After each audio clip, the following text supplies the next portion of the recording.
کہ 40 لوگ جو ہیں اگر آپ کے نماز جنازہ میں اگر شامل ہوتے ہیں، اگر وہ شرک نہیں کرتے ہوں گے تو ان کا سبب، لیکن بہت سے لوگ یہ کہتے ہیں بھائی فلاں بندے کی جو ہے قبر پہ 40 بندے مطلب آ گئے، مطلب نماز جنازہ میں 40 بندے آ گئے، یہ بندہ بہت ہی کوئی وہ والا ہے، مطلب اس کو عمل ملے گا، یہ مطلب اس طریقے کی بہت ساری باتیں سنی ہوں گی، آپ نے بھی سنی ہوں گی، میں نے تو بہت سنی ہے کہ لوگ اس طریقے سے کہتے ہیں کہ بھائی اس کے کیا نام ہے نماز جنازہ میں تو بھائی اتنے لوگ تھے، فلاں اتنے لوگ تھے۔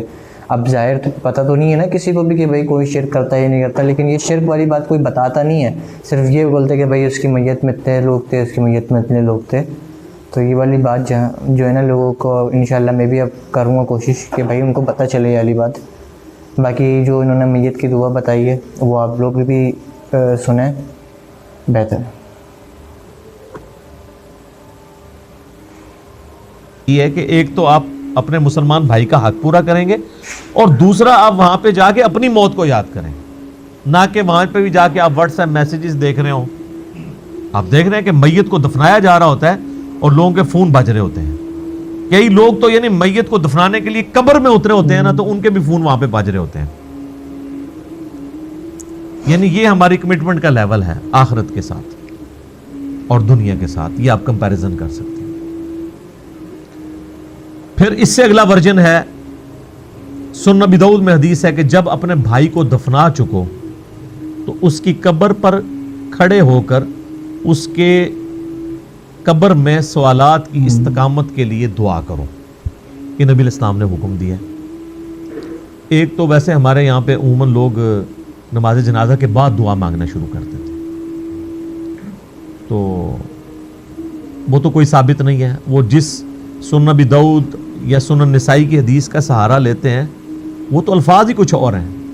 وہ یہ کہ جب اپنے بھائی کے لیے جنازہ پڑھو تو خلوص سے اس کے لیے دعا مانگو، تو وہ یہ کہتے ہیں کہ جنازہ پڑھنے کے بعد مانگو، حالانکہ اس چیپٹر کی آپ ہیڈنگ دیکھ لیں، وہ جنازے کے اندر پڑھے جانے والی دعاؤں کا ذکر ہو رہا ہے۔ اور یہاں پہ کیا ہوتا ہے کہ ہمارے جو حنفی بھائی ہیں بریلوی اور دیوبندی، ان کا جنازہ تو 1 منٹ کا بھی مشکل سے ہوتا ہے، اور بعد میں دعا جو ہے وہ 5 سے 10 منٹ کی ہو رہی ہوتی ہے۔ دیوبندی نہیں مانگتے، اور ان سے پوچھے کیوں نہیں مانگتے، وہ کہتے ہیں ثابت نہیں ہے۔ اور جب ان سے یہ پوچھیں کہ یہ جو فرض نماز کے بعد آپ اجتماعی دعا کرتے ہیں، ویسے تو اکیلے جو مرضی آپ کریں، یہ کہاں سے ثابت ہے؟ وہ کہتے ہیں یہ علماء نے جاری کی ہے تاکہ امت سے دعا اٹھ نہ جائے۔ تو کیا صرف دیوبندی علماء کو یہ حق حاصل ہے کہ وہ دین میں چیزیں خود سے انجیکٹ کریں گے؟ بریلویوں کو کوئی حق حاصل نہیں ہے۔ حقیقتاً تو دونوں کو کوئی حق حاصل نہیں ہے، یہ دونوں نے ہی دین کے اندر اپنی طرف سے چیزیں داخل کرتی ہیں۔ اصل دعا جو ہے وہ قبرستان میں دفنانے کے بعد آپ نے قبر کے اوپر کھڑے ہو کر کرنی ہے، دفنانے کے دوران بھی ہے، صحیح سند کے ساتھ، مشکات المصابی کے اندر موجود ہے، کتب ستہ میں سے یہ ابو داؤد ہے، یہ ترمذی کے ریفرنس ہے کہ آپ نے دفناتے ہوئے یعنی 3 مٹھیاں کم از کم مٹی کی بھر کے ڈالنی ہے قبر کے اوپر، بسم اللہ وعلی ملت رسول اللہ، اللہ کے نام سے شروع کرتا ہوں اور رسول اللہ کی ملت کے اوپر، تو یہ آپ نے پڑھ کے اس کے اوپر ڈالنی ہے۔ پھر دفنانے کے بعد جب آپ نے دعا مانگنی ہے تو ظاہر ہاتھ اٹھا کے مانگنی ہے۔ یہ بعض لوگوں کو ایک مسئلہ ہو جاتا ہے کہ شاید قبر پہ اگر ہاتھ اٹھا کے دعا مانگی تو یہ کوئی شرک ہو جائے گا۔ شرک تو تب ہوگا جب آپ مردے سے مانگ رہے ہوں گے، آپ اللہ سے مانگ رہے ہیں۔ صحیح مسلم میں اوپر تلے کئی احادیث ہیں کہ نبی علیہ السلام نے بقیع غرقد قبرستان میں جا کر 3 دفعہ دعا کی ہاتھ اٹھا کر، اور 3 دفعہ پھر ہاتھوں کو واپس لے کے، تو یہ تو سنت ہے، اس میں کوئی حرج نہیں ہے۔ قبرستان میں بھی آپ ہاتھ اٹھا کے دعا کر سکتے ہیں۔ پھر قبرستان میں دفنانے کے بعد میت کے لیے دعا کرنا، اور پھر قبر کے اوپر اتنی دیر بیٹھنا کہ جتنی دیر ایک اونٹ کو نحر کر کے اس کا گوشت تقسیم کیا جائے۔ اچھا، یہ بات دیکھیں ہیں تو انہوں نے ایک پہلی بات یہ بتائی کہ مٹی ڈالنا 3 دفعہ اپنی مٹھی بھر کے، تو میں تو بچپن سے جو ہے نا اہل حدیثوں میں رہا ہوں نا، تو ان میں تو یہ بالکل بھی نہیں ہوتا یہ والا عمل کہ وہ مٹی اٹھا کے نہیں ڈالتے، کوئی بھی ایک بندہ آ کے جو ہے نا ایسے مٹی اٹھا کے نہیں ڈالتا ہے۔ بریلویوں میں ہوتا ہے، سنیوں میں اور دیوبندیوں میں نے پھر دیکھا ہے کہ وہ لوگ، تو میں بھی نہیں کرتا تھا اس وجہ سے کہ بھائی مٹی کیا ہے، یہ تو ابھی مجھے پتہ چلا یہ والی بات، تو انشاءاللہ میں اس سے سیکھ رہا ہوں، اور تو یہ پہلے بھی نہیں پتہ تھا، تو اور دوسری چیز یہ ہے کہ باقی جو اونٹ میں مطلب انہوں نے جو بات بتائی ہے کہ جب قبر کو دفنا دیا جائے تو اتنی دیر بیٹھنا چاہیے، یہ والی بات تو وہ بھی کرتے ہیں، بریلوی نہیں بیٹھتے اتنی دیر تک، لیکن اہل حدیث ضرور بیٹھتے ہیں۔ تو یہ صحیح مسلم کے اندر حضرت عمر ابن عاص کی وصیت ہے، انہوں نے اپنے بیٹے کو وصیت کی تھی کہ جب میں مر جاؤں میری قبر پہ اتنی دیر بیٹھے رہنا کہ جتنی دیر ایک اونٹ کو نہر کر کے اس کا گوشت تقسیم کیا جاتا ہے، یعنی 2 سے 2.5 گھنٹے، تاکہ میں اپنی قبر کے ساتھ مانوس ہوں اور تاکہ میں یہ جان لوں کہ میں نے اپنے رب کے آئے ہوئے فرشتوں کو کیا جواب دینا ہے۔ اب وہ اس لفظ کو بھی لوگ پکڑتے ہیں، وہ کہتے ہیں جان لوں کا مطلب یہ ہے کہ وہ باہر سے کوئی آواز لگائے گا، تو اگر آواز ہی لگانی ہوتی تو حضرت عمر ابن عاص اپنے بیٹوں کو کہہ دیتے کہ بھی تم نے جو ہے نا میری قبر پہ کھڑے ہو کے اذان دے دینی ہے تاکہ مجھے پتہ چل جائے۔ یہاں پہ لوگ دیتے ہیں نا اذان، پوچھے کہاں لکھی ہے، وہ کہتے ہیں منع کہاں ہے۔ تو اس اعتبار سے تو آپ دین میں جو مرضی داخل کر لیں، وہ تو میرے بھائی جنازے کی بھی اذان منع تو کہیں پہ نہیں ہے، ہم کیوں نہیں دیتے کہ نبی علیہ السلام نے نہیں دی۔ عیدین کی اذان نہیں ہوتی، منع تو کوئی نہیں ہے۔ وہ کہتے ہیں نہیں جی وہ بخاری مسلم میں حدیث ہے کہ نبی علیہ السلام عید کی اذان نہیں دیا کرتے تھے۔ سر یہ حدیث تو آپ کے کام کی نہیں ہے، آپ نے حدیث یہ دکھانی ہے کہ نبی علیہ السلام عید کی اذان سے منع فرمایا کرتے تھے، نہیں دیا کرتے تھے تو وہ آپ نہ بھی بتائیں، ہمیں پتہ ہے کہ نہیں دیا کرتے تھے، نہیں تو بہت سارے کام بھی نہیں کیا کرتے تھے۔ نبی علیہ السلام کی 3 بیٹیاں آپ کی مبارک زندگی میں فوت ہوئی ہیں، آپ نے ان کو اپنے ہاتھوں سے دفنایا، آپ نے کسی کا تیجا 40واں نہیں کیا۔ جب ہم پوچھتے ہیں کہ وہ کہتے ہیں جی وہ منع تو کوئی نہیں نہ کیا۔ تو منع والا معاملہ یہ ہے میرے بھائی کہ جو کام دین کے اندر نہیں نبی علیہ السلام نے تعلیم فرمایا وہ انڈرسٹوڈ منع ہی تصور کیا ہے۔ یہ ایک سینسٹیو ٹاپک ہے، میں اس کو اینڈ کے اوپر کنکلوڈ کروں گا، میں موضوع کو تلخ نہیں کرنا چاہتا اس طرف گفتگو لے جا کر۔ تو بہرحال آپ نے حضرت عمر بن عاص کی جو صحیح مسلم کی حدیث ہے اس میں ان کی وصیت یہ ہے کہ آپ نے بیٹھنا ہے قبر پہ اتنی دیر، یعنی قبر کے ایگزیکٹ اوپر نہیں بیٹھنا، یعنی پاس بیٹھنا، وہاں بیٹھ کے اللہ کا ذکر کریں، جو مرضی آپ کریں، تو اللہ تعالیٰ ذکر کی برکت سے مردے کے لیے آپ کی دعاؤں کی برکت سے اس کے لیے آسانی پیدا کر دے گا۔ اور ظاہر ہے کہ یہ بھی اللہ کی مرضی ہے، زبردستی تو اللہ تعالیٰ کو کسی کی دعاؤں سے نہیں لگے۔ وَلِعَاذُ بِاللَّهِ تَعَالَى اللہم انی اعوذ بک من عذاب جہنم ومن عذاب القبر ومن فتنة المحیا والممات ومن شر فتنة المسیح الدجال۔ یہ دعا بخاری اور مسلم دونوں میں آئی ہے، اور نبی علیہ السلام حکم دیا کرتے تھے کہ نماز کے تشہد میں 4 چیزوں کے اگینسٹ اللہ تعالیٰ کی پناہ طلب کی جائے۔ اللہم انی اعوذ بک من عذاب جہنم ومن عذاب القبر ومن فتنة المحیا والممات من شر فتنة المسیح الدجال۔ اے اللہ میں جہنم کے عذاب سے تیری پناہ مانگتا ہوں، قبر کے عذاب سے تیری پناہ مانگتا ہوں، زندگی اور موت کے فتنے کے اگینسٹ تیری پناہ مانگتا ہوں، اور جھوٹے مسیح دجال مسیح کے فتنے سے تیری پناہ مانگتا ہوں، آمین۔ اچھا، دفنانے کے بعد اذان دینا بھی کوئی ثابت نہیں ہے، اور اس طریقے سے ہمارے دیوبند اور بریلوی حضرات جو ہے نا وہ میت کو دفنانے کے بعد نا سرہانے پہ کھڑے ہو کر نا سورۃ البقرہ کی شروع کی آیات تلاوت کرتے ہیں، اور پاؤں والی سائڈ پہ سورۃ البقرہ کی آخری آیات تلاوت کرتے ہیں۔ یہ روایت موجود ہے، لیکن یہ روایت جو ہے فیبریکیٹڈ روایت ہے۔ یہ روایت شعب الایمان امام بیہقی کی کتاب میں ہے، مشکات المصابیح کے اندر موجود ہے، لیکن اس کے اندر ایوب نام کا ایک متروک راوی ہے، یعنی جس سے حدیثیں لینا محدثین نے چھوڑ دی، ریجیکٹڈ پرسنالٹی۔ تو یہ یعنی مردود قسم کے راویوں سے روایت کی گئی روایت ہے، اس کی کوئی اصل نہیں ہے۔ اصل چیز وہی ہے جو میں نے بیان کر دی ابو داؤد سے، کہ آپ نے میت کے لیے دعا کرنی کہ اللہ تعالیٰ اسے قبر کے سوالات میں استقامت عطا فرما۔ اور قبر کے سوال جو ہیں وہ بخاری، مسلم، ابو داؤد، مسند احمد میں رپورٹ ہوئے ہیں، کچھ حصہ بخاری مسلم میں ہوا ہے، کچھ ابو داؤد میں، ترمذی میں، مسند احمد میں۔ سوال ہوگا من ربک، تیرا رب کون ہے؟ دوسرا سوال ہوگا ما دینک، تیرا دین کیا ہے؟ تیسرا سوال ہوگا ترمذی میں تو الفاظ ہیں من نبیو کا، تیرا نبی کون ہے. بخاری میں الفاظ ہیں ما کنت تقول فی حق ھذا الرجل، تو اس مرد کے بارے میں دنیا میں کیا کہا کرتا تھا، یا تو کیا کہے گا اس کے بارے میں. وہ کہتے ہیں جی نبی علیہ السلام کی شکل مبارک دکھائی جاتی ہے اور پوچھا جاتا ہے اس مرد کے بارے میں، تو یہ حاضر رجل، وہ کہتے ہیں حاضہ کا مطلب تو ہے کہ وہاں پہ موجود ہوں گے. سر اگر حاضہ کا مطلب وہاں پر موجود ہوں گے تو اس کے جواب میں یہ تو نہیں ہونا چاہیے ہوا محمد رسول اللہ، ہوا تو پھر جو ہے وہ تھرڈ پرسن کا صیغہ ہے، ہونا چاہیے حاضہ محمد رسول اللہ. تو اس کا جو ایک طریق ہے مسند احمد اور سنن ابی داؤد میں، اس میں الفاظ ہیں اس مرد کے بارے میں تیرا کیا خیال ہے، الذی بعث فیکم، جس کو اللہ نے تم میں مبعوث کیا تھا نبی بنا کے.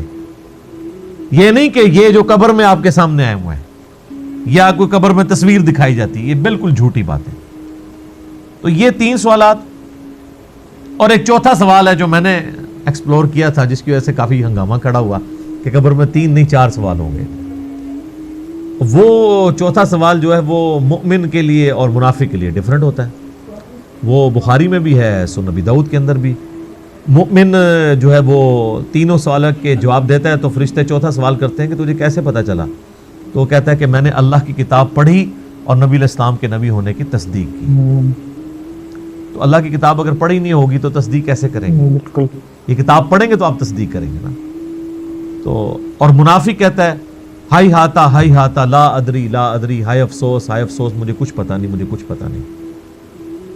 تو فرشتے اس کو کہتے ہیں کہ تو نے خود پڑھ کر سیکھنے کی سمجھنے کی کوشش کیوں نہیں کی، یا کسی ایسے شخص سے پڑھنے کی کوشش کیوں نہیں کی جسے ان چیزوں کا پتہ تھا. دونوں معنی درست ہیں. تو جب تک آپ خود اللہ کو سیریس نہیں لیں گے آپ سچائی تک پہنچ نہیں سکتے. تو اس لیے میں نے کہا تھا قبر میں 3 نہیں 4 سوال ہیں، اور چوتھا سوال جو ہے وہ تمام سوالات کی جان ہے. اگر زندگی میں پتہ چل جائے تو پہلے 3 سوالوں کا جواب کے لیے تیار ہونا آپ کے لیے آسان ہو جائے گا، ادروائز تو مشکل ہو جائے گا. بہرحال ایک ضمناً یہ بات تھی. تو قبر پہ بھی آپ نے دعاؤں میں مردوں کو یاد رکھنا ہے. اس کے بعد عام حالت میں بھی آپ جب قبرستان جائیں گے تو آپ کو دعا سکھائی گئی ہے. صحیح مسلم میں الفاظ ہیں السلام علیکم اہل الدیار من المؤمنین والمسلمین وَإِنَّا إِن شَاءَ اللَّهُ بِكُمْ لَلَاحِقُونَ نَسْأَلُ اللَّهَ لَنَا وَلَكُمُ الْعَافِيَةَ. تم پر سلامتی ہو اے مؤمنین اور مسلمین جو اس قبرستان کے اندر دفن ہو، خواہ مرد ہو یا عورت ہو. بہت سے لوگ جب قبرستان جاتے ہیں نا تو وہ یاری دعا تو پڑھتے ہی نہیں ہے. وہ دعا پڑھتے ہیں السلام علیکم یا علی القبور. مطلب بریلویوں میں سنیوں نے تو بس یہی دعا نکالی کیونکہ یہ بڑی دعا ہے، یاد کرنا مشہور ہے. تو بس دین میں جو ہے نا بس نکال لیتے ہیں کہ بس کچھ بھی بول دو تو وہ دعا نکال دی، اور وہ جو بس وہی پڑھتے ہیں. ان کو تو یہ دعا کا تو پتہ بھی نہیں ہو، پھر وہ جب ان کو بتاؤ تو بولتے ہیں ہم تو بس وہی پڑھیں گے. بس کیا بولنا چاہیے، اللہ میں ہدایت دے. السلام علیکم اہل الدیار من المؤمنین والمسلمین وَإِنَّا إِن شَاءَ اللَّهُ بِكُمْ لَلَاحِقُونَ. اور اللہ نے چاہا تو ہم بھی ان قریب تمہارے ساتھ آ کے ملنے والے ہیں، ہم نے بھی مرنا ہے. اور پھر 7 الفاظ ہیں کہ ہم تم سے تمہارے لیے اور اپنے لیے اللہ کے حضور عافیت کا سوال، نسأل اللہ لنا ولکم العافیہ، ہم اللہ سے سوال کرتے ہیں تمہارے لیے اور اپنے لیے عافیت کا. یہ دعا ہے. تھوڑے بہت الفاظ کے فرق کے ساتھ صحیح مسلم میں اور دعائیں بھی ہیں، بلکہ یہ سب سے آسان دعا، یاد رکھنی بھی آسان ہے. ایک دعا ہے جامعہ ترمذی کے اندر السلام علیکم یا اہل القبور. وہ روایت اصول محدثین پہ ضعیف ہے، اصل دعا یہی ہے. بلکہ صحیح مسلم میں ایک حدیث ہے، ہم عائشہ کہتی ہیں کہ نبی علیہ السلام ایک دفعہ میرے ساتھ بستر پہ لیٹے تھے، تو تھوڑی دیر بعد آپ نے یہ محسوس کیا کہ میں سو گئی ہوں، تو آپ علیہ السلام چپکے سے اپنے بستر سے نکلے اور بقیع غرقد مدینے کے قبرستان کی طرف چلے گئے. تو کہتی ہیں میں بھی نا جاسوسی کرنے کے لیے پیچھے کسی اور بیوی کے پاس نہ چلے گئے. میں بھی نکلی اور میں نے حضور علیہ السلام کو دیکھا کہ آپ بقیع قبرستان میں یوں ہاتھ اٹھا کے دعا کر رہے ہیں. 3 دفعہ آپ نے ہاتھ اٹھا کے دعا کی اور اپنے ہاتھوں کو واپس کیا. وہ کہتی ہے میں جلدی جلدی بھاگتی ہوئی واپس آئی, آ کے بستر پہ لیٹ گئی, اور یہ یعنی میں نے ایکٹ کرنے کی کوشش کی کہ میں تو یہاں سے گئی نہیں تھی, لیکن سانس پھولا ہوا تھا, سانس تو نہیں کو روک سکتا. وہ بزرگ ہی ہیں جو 12 دن تک وضو روک کے رکھتے ہیں, تو چونکہ جھوٹ ہوتا ہے نا, تو کہتے ہیں کہ میرا سانس پھولا ہوا تھا. نبی علیہ السلام جب واپس آئے تو انہوں نے سیدہ عائشہ سے فرمایا کہ تم میرے پیچھے آئی تھی, اور اگر تم مجھے نہیں بتاؤ گی نا تو تمام غائب کا جاننے والا تو مجھے بتا ہی دے گا. علم غیب بھی کلیئر کر دیا حضور نے. آپ نے نہیں کہا کہ مجھے تو پتہ ہے, میں تو حاضر و ناظر ہوں. ان کا مجھے اللہ تو خبر دے دے گا. بے شک. تو تم نے کیا گمان کیا اللہ اور اس کا رسول تمہارے ساتھ خیانت کریں گے, یعنی میں کسی اور بیوی کے پاس چلا گیا ہوں؟ تو ان کا یا رسول اللہ ایسا ہی تھا, میں آپ کے پیچھے آئی تھی. تو آپ نے فرمایا کہ اصل میں جب میں لیٹا تو جبرائیل علیہ السلام اللہ کی طرف سے میرے پاس آئے, اور انہوں نے مجھے اللہ کا پیغام دیا کہ اللہ تعالیٰ آپ کو حکم دیتا ہے کہ آپ بقی غرقد کے جو مدفن ہیں وہاں پہ لوگ, ان کے لیے جا کے دعائیں مغفرت کریں. اچھا, وہ دعائیں مغفرت تو آپ وہاں بھی بیٹھ کے کر سکتے تھے. اس سے یہ پتہ چلی کہ قبرستان جا کے دعائیں مغفرت کرنا یہ چیز پسندیدہ ہے اللہ تعالیٰ کو, اور پھر نبی علیہ السلام سے دعا کروانا یہ امت کی تعلیم کے لیے بھی تھا. نبی علیہ السلام نے وہاں پہ دعا کی, آپ کی دعا کی برکت کا حصہ ان لوگوں کو نصیب ہوا. تو اس سے یہ پتہ چلا کہ آپ قبرستان جا کے آپ ہاتھ اٹھا کے بھی دعا کریں گے, رات کے وقت بھی جا سکتے ہیں. اور صحیح مسلم میں الفاظ ہیں, ام عائشہ کہتی ہیں کہ نبی علیہ السلام اکثر بقیع غرقد قبرستان چلے جایا کرتے تھے دعا کرنے کے لیے قبرستان. تو یہ یعنی نبی صلی اللہ علیہ وآلہ وسلم کی سنت ہے. باقی ہاتھ اٹھا کے دعا کرنا فرض نماز کے بعد بھی اپنی انڈیویجول دعا کر سکتے ہیں, اس کے لیے تو کوئی ممانعت نہیں. ابو داؤد میں تو روایت کمزور ہے, لیکن المستدرک للحاکم میں صحیح سند سے ہے کہ تمہارا رب سخی ہے, کریم ہے, حیا فرماتا ہے ایسے شخص سے جو اس کے حضور ہاتھ اٹھا کے دعا کرتا ہے کہ اسے محروم لوٹائے. ہاتھ اٹھا کے دعا کرنا اللہ تعالیٰ کو بغیر ہاتھ اٹھائے دعا کرنے سے زیادہ محبوب ہے. اور دعا کے بعد چہرے پہ ہاتھ پھیرنا بھی سنت ہے, بلکہ امت یہ وہ سنت ہے جو واقعی سنت ہے, جو اجماع اور عملی تواتر سے ٹرانسفر ہوئی ہے. اور الادب المفرد امام بخاری کی کتاب کے اندر صحیح بخاری کی سند کے اوپر یہ حدیث موجود ہے کہ حضرت عبداللہ ابن زبیر اور حضرت عبداللہ ابن عمر یہ دعا کے بعد اپنے چہرے پر ہاتھ پھیرا کرتے تھے. نبی اسلام کے حوالے سے بھی ملتا ہے, ابو داؤد میں روایت کمزور ہے, اس لیے شیخ زبیر علی صاحب نے مشکات کے فٹ نوٹ پہ اس روایت کے اوپر ضعیف کا حکم لگا کے ساتھ الادب المفرد کی روایت لکھ دیے کہ یہ روایت درست ہے. ویسے بھی امت کا اجماع ہے, اس کے لیے حدیثوں کی تو ہمیں حاجت نہیں ہے. امت کا اجماع اور عملی تواتر سنت سے چہرے پہ ہاتھ پھیرنے کو ٹرانسفر کر رہی ہے. لہٰذا چند ایک علماء عرب کا اسے بدعت کہنا ان کے یعنی کم علمی کی نشانی ہے اور ایک تنگ نظری کی نشانی ہے. اوورال یہاں پہ بھی جو اہل حدیث ہیں وہ چہرے پہ ہاتھ پھیرنے کے قائل ہیں. میں یہ ضمناً ساتھ چھوٹے چھوٹے مسائل بتا دیتا ہوں تاکہ آسانی ہو جائے. تو آپ نے چہرے پہ ہاتھ بھی پھیرنے ہیں. اس طریقے سے صحیح مسلم میں حدیث ہے کہ نبی علیہ السلام اپنی والدہ کی قبر پر گئے. اچھا, آلموسٹ آپ سمجھ لیں اپنے والدہ کی وفات کے 50 سال کے بعد, کیونکہ یہ فتح مکہ کے بعد کی بات ہے.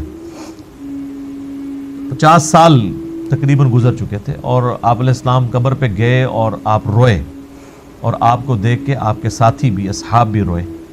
اور پھر آپ علیہ السلام نے فرمایا میں تمہیں قبروں پہ جانے سے منع کیا کرتا تھا. ظاہر نئی نئی قوم بت پرستی سے پھری تھی تو اس لیے نبی علیہ السلام احتیاط کرتے تھے. اب میں تمہیں حکم دیتا ہوں کہ قبروں پہ جایا کرو, کیونکہ یہ موت کو یاد دلاتی ہے. لیکن یہ قبروں پہ جانا ہے, مزارات کے اوپر نہیں. مزارات پہ تو سیلفیاں ہوتی ہیں اور بہت کچھ ہوتا ہے جس کا دین سے کوئی تعلق نہیں. جہاں پہ اللہ اور اس کے محبوب صلی اللہ علیہ وآلہ وسلم کی نافرمانی کے کام ہوتے ہوں نا, وہاں پہ آپ نے جانا بھی نہیں. سنن نبی داؤد میں حدیث ہے کہ ایک صحابی نے کہا کہ میں نے منت مانی ہے کہ میں اونٹ قربان کروں گا مقام بوانا پہ جا کے. بعض روایتوں میں ہے کہ 100 اونٹ. تو نبی علیہ السلام نے فرمایا کہ دیکھنا وہاں پر زمانہ جاہلیت میں کسی بت کی پرستش تو نہیں ہوتی تھی اس زمانے میں, اب نہیں. اگر اس زمانے میں بھی ہوتی تھی نا تو نہیں جانا. یا وہاں پر کوئی زمانہ جاہلیت میں میلہ تو نہیں لگا کرتا تھا. انہوں نے دونوں چیزیں جب رسول اللہ کو کنفرم کی تو آپ صلی اللہ علیہ وآلہ وسلم نے پھر ان کو اجازت دے دی کہ تم کرو. پھر آپ علیہ السلام نے فرمایا کہ ایسی منت نہ پوری کرو جو تمہیں یعنی عاجز کر دے, اس طرح کی منت نہ مانو, اور اگر مانی ہے تو اس کو منت کو پورا نہ کرو, اور اللہ کی اچھا۔ نافرمانی میں بھی منت نہ مانی جائے, اور جو اللہ کی نافرمانی میں ہوگی آپ نے اس کا کفارہ بھی نہیں دینا ہوگا. جیسے میرا بیٹا ہوا تو اس کی چٹکیاں فلاں دربار پہ جا کے منواؤں گا, تو اب یہ ساری منت اس کو توڑ بھی دیں, توڑنا واجب ہے اور کفارہ بھی نہیں ہے. اگر کوئی صحیح کوئی منت مانی تھی تو آپ اس کا کفارہ ادا کریں گے. ویسے ہوتا کچھ نہیں ہے. بخاری مسلم میں حدیث ہے کہ منت ماننے سے کنجوس کا مال نکل جاتا ہے, یہ مصیبت کو نہیں ٹال سکتی.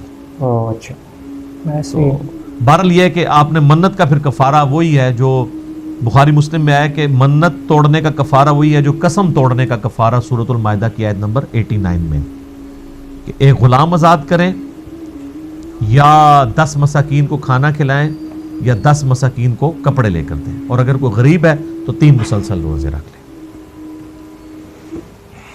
تو گائز آج کی ویڈیو ہم اینڈ کرتے ہیں, ٹھیک ہے. تو اس میں بہت ساری چیزیں ہمیں سمجھ میں آئیں کہ کس طریقے سے ہمیں دعا مانگنی چاہیے, اور دعا کے بعد سلام مطلب اپنے ہاتھوں کو پھیر لینا چاہیے, یہ کوئی بدعتی عمل نہیں ہے.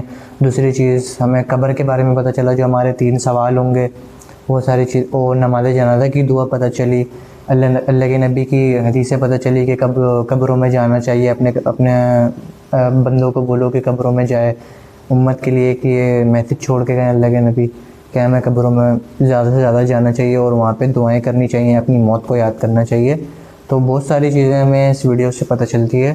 تو انشاءاللہ آگے بھی جا کے ہم اور ساری چیزیں ریسرچ کریں گے اور پتہ کریں گے.